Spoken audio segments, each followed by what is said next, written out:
Uşaqlar, yenə də Mehdi bizi öz uğurlarıyla sevindirdi. Mehdi may ayının 16'sında yenə yarışmaya katıldı. Bu yarışmada yenə də əvvəlki kimi birinci yerə layiq görüldü.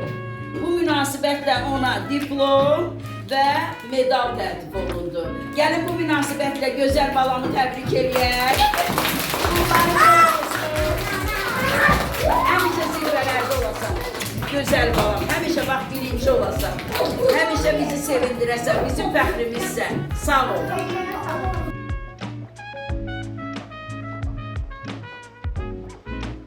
Kaşa emekli. Şampiyon. Görüş, молодец.